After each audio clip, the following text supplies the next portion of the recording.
gudunmawa ta raguna. Muna ƙara godiya al'ummar duniya gaba ɗaya.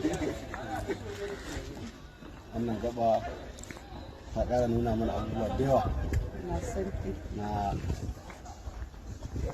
al'umma da suke tare da mu da kuma ita amaryar wadda gingiyar ce ta kama raguna ba ni a kama ba dai ina da abin da ragunan da amaryar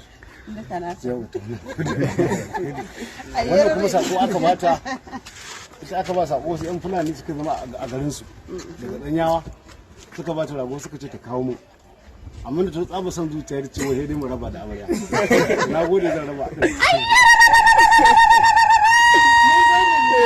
Allah ya tara mu ranar suna, ubangiji Allah ya tara mu ranar suna. Amin da san ma'aikin Allah. Muna godiya sosai, Allah ya ƙara rufa asiri.